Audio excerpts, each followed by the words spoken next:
ये वो ज़माना था जब लाहौर की फ़िज़ाएं खामोश थीं, लेकिन बाबा गामे शाह के दिल में एक तूफ़ान बरपा था। मुहर्रम के जुलूस जो करबला की कुर्बानी की याद में निकाले जाते थे, एक अहम रवायत बनते जा रहे थे। महाराजा की तशवीश वाज़िया थी। आखिरकार बाबा गामे शाह को गिरफ्तार कर लिया गया। इस रात तारीख कहती है कि महाराजा रणजीत सिंह को सुकून की नींद भी ना आई। महाराजा जो खुद एक बहादुर जंगजू थे, गामे शाह की बातों से मुतासिर हो गए। महाराजा की तब्दीली ने एक आम सबक ये भी दिया कि हुक्मरान वही होता है जो अपने अवाम की अकीदत और रवायात को समझे।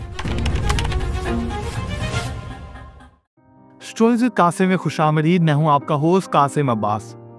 कहानी शुरू होती है लाहौर की गलियों से, जहाँ एक शख्स सैयद गुलाम अली शाह अल मारूफ गामे शाह ने करबला के शहीदों की याद को जिंदा रखने का बेड़ा उठाया। बाबा गामे शाह जो एक फ़कीर मिजाज बुजुर्ग थे, अपने दिल में इमाम हुसैन और उनके साथियों की कुर्बानी की गहरी अकीदत रखते थे। उनका अकीदा था कि हक और बातिल की इस जंग को कभी फरामोश नहीं किया जा सकता। ये वो ज़माना था जब लाहौर की फ़िज़ाएं खामोश थीं, लेकिन बाबा गामे शाह के दिल में एक तूफ़ान बरपा था। उन्होंने करबला की याद में मातम आज़ादारी का आगाज़ किया। ये आज़ादारी ना किसी बड़े मैदान में होती थी, ना ही किसी बड़े इमाम बारगाह में। ये सब कुछ एक छोटे से मुकाम पर होता था, जो आज करबला गामे शाह के नाम से जाना जाता है। बहुत सादगी से बाबा गामे शाह अपनी झोंपड़ी में बैठ के करबला के वाक़यात सुनाते, मातम करते, लोगों को हक और सदाकत की इस लाजवाल कुर्बानी की याद दिलाते। लोग आहिस्ता आहिस्ता इनकी तरफ खींचते चले आते। इनकी अकीदत, इनका जज्बा और इनकी आंखों में करबला के गम की झलक हर सुनने वाले को मुतासर करती। यहाँ से एक छोटा सा जुलूस, जिसमें लोग स्याह लिबास पहने जंजीर जनी करते और नोहे पढ़ते, ये जुलूस लाहौर की गलियों में गामे शाह की क़यादत में गुजरता। और हर साल इसमें मजीद लोग शामिल होने लगे और आहिस्ता आहिस्ता ये जुलूस बढ़ता गया। ये सिर्फ एक मजहबी रवायत नहीं, बल्कि एक रूहानी तहरीक थी, जो लोगों को हक के लिए खड़े होने का दर्स देती रही। लेकिन ये सब कुछ इतना आसान नहीं था। लाहौर की गलियों में जुलूस निकालना, जहां मुख्तलिफ अकायद और तबकात के लोग रहते हों, एक बड़ा चैलेंज था। करबला गामे शाह की आज़ादारी ने न सिर्फ इमाम हुसैन अलैहिस्सलाम की कुर्बानी को जिंदा रखा, बल्कि लाहौर के लोगों को एक नया शऊर भी दिया। ये वो आगाज था जिसने बाद में एक बड़ी तहरीक की शक्ल अख्तियार कर ली। और आज भी करबला गामे शाह का जुलूस लाहौर की तारीख का एक अहम हिस्सा है। बाबा गामे शाह ने अपनी अकीदत और हिम्मत से इस रवायत को जिंदा रखा, और यही उनकी सबसे बड़ी कामयाबी भी थी। कहानी अब अपने उस मोड़ पर पहुंचती है जब महाराजा रणजीत सिंह की हुकूमत लाहौर में थी। ये वो वक्त था जब महाराजा ने पंजाब को अपनी ताकत से मुत्तहिद करके रखा था, और अमन व अमान को कायम रखना उनके लिए एक अव्वलीन तरजीह थी। लेकिन इस दौरान बाबा गामे शाह की क़यादत में मुहर्रम के जुलूस का सिलसिला शुरू हो चुका था, जो हर साल मजीद मकबूल हो रहे थे। मुहर्रम के जुलूस जो करबला की कुर्बानी की याद में निकाले जाते थे, रफ्ता रफ्ता लाहौर की दीगर गलियों में एक अहम रवायत बनते जा रहे थे। महाराजा रणजीत सिंह को ये सब कुछ मुख्तलिफ ही नजर आ रहा था। महाराजा की तशवीश वाज़िया थी। जुलूसों की बढ़ती हुई तादाद, मातमी मुजालिस और जंजीजनी के मनाजर इन्हें खदशात में मुब्तला कर रहे थे।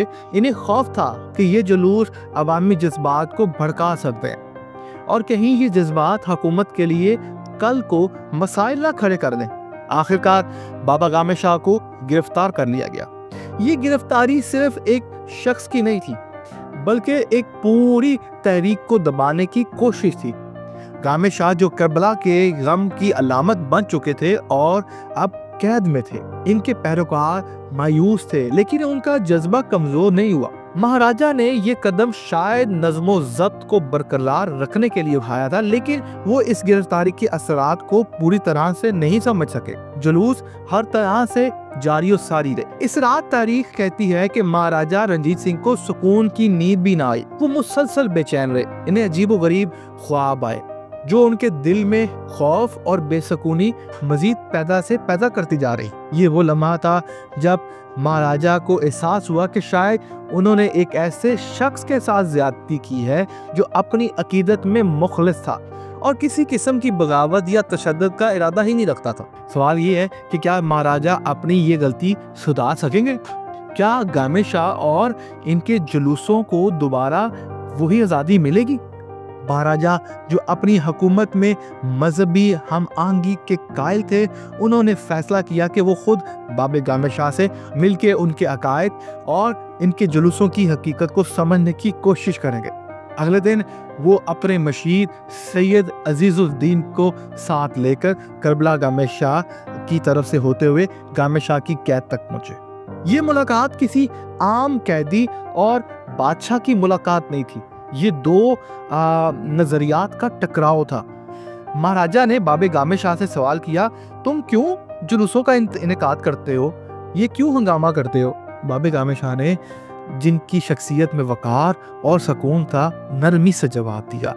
कहा, ये जुलूस किसी हुकूमत के खिलाफ नहीं है, बल्कि ये इमाम हुसैन अलैहिस्सलाम की कुर्बानी की याद में है। करबला हमें ये दर्स देता है कि जुल्म के खिलाफ डट जाना चाहिए। ये सिर्फ मातम नहीं है, बल्कि हक की फतह की दास्तान है। ये कहानी हम इसलिए हर साल लोगों को सुनाते हैं। महाराजा जो खुद एक बहादुर जंगजू थे, गामे शाह की बातों से मुतासिर हो गए। ये मुकालमा सिर्फ एक वजाहत नहीं था, बल्कि एक ब्रिज था, एक पुल था जो दोनों मुख्तलिफ अकायद के दरमियान समझ बूझ पैदा कर रहा था। सैयद अजीजुद्दीन ने भी महाराजा को इस बात के लिए कायल करना शुरू कर दिया कि गामे शाह के जुलूस कभी भी तनाज़ा या फसाद का सबब बन ही नहीं सकते। ये जुलूस सिर्फ इमाम हुसैन अलैहिस्सलाम के गम में निकाले जाते हैं, जो अमन और सब्र का खुद पैगाम देते हैं। यहाँ महाराजा को अपनी गलती का इदराक हो चुका था। वो जान गए थे कि गामे शाह की आज़ादारी किसी खतरे की अलामत नहीं, बल्कि ये तो एक ऐसी रवायत है जो लोगों को हक परस्ती और सब्र की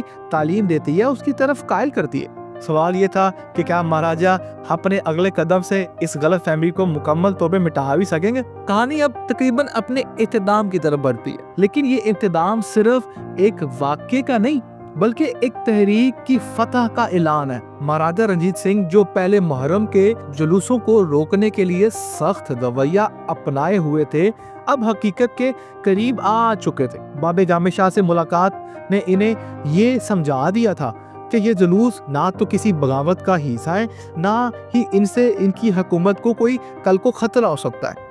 ये तो इमाम हुसैन अलैहिस्सलाम की कुर्बानी की याद को जिंदा रखने के लिए थे। अब बढ़ते हैं महाराजा रंजीत सिंह की तरफ, जो खुद जंगजू, बहादुरी और इंसाफ पसंद थे। वो जान गए कि करबला की दास्तान जो है वो इंसानियत में सब्र और जुल्म के खिलाफ डट जाने की अलामत है। उन्होंने फौरी तौर पे बाबे गामे शाह को रिहा करने का हुक्म दे दिया और इस बात की यकीन दहानी भी करवाई कि आइंदा किसी भी आज़ादारी या जुलूस को रोका नहीं जा सकता। बल्कि उन्होंने एक कदम आगे बढ़ते हुए ये ऐलान भी कर दिया कि मुहर्रम के जुलूसों को मुकम्मल तहफ़्फ़ुज़ भी फराहम किया जाएगा। उन्होंने अपने सिपाहियों को हुक्म दिया कि जुलूस के रस्तों पे अमन व अमान को बरकरार रखा जाए और किसी भी किस्म की रुकावट ना डाली जाए। उनके इस अमल को अवाम ने एक इंसाफ पसंद रहनुमा के तौर पे देखा, जो अपने अवाम की मजहबी जज्बात की कदर करता था। ये एक नया दौर था जहाँ करबला गामे शाह का जुलूस लाहौर की गलियों में आज़ादी से निकलता। महाराजा की तब्दीली ने एक आम सबक ये भी दिया कि हुक्मरान वही होता है जो अपने अवाम की अकीदत और रवायात को समझे और इनके जज्बात की कदर करे, और जो इनके साथ खड़ा हो। ये फैसला उनकी हुक्मरानी का एक सुनहरी बाप बन गया। आज भी करबला गामे शाह का जुलूस इसी जज्बे से निकलता है। अगर आपको हमारी ये वीडियो पसंद आई है तो वीडियो को लाइक करें, चैनल को सब्सक्राइब करें, बेल आइकन में ज़रूर क्लिक करें। Thank you.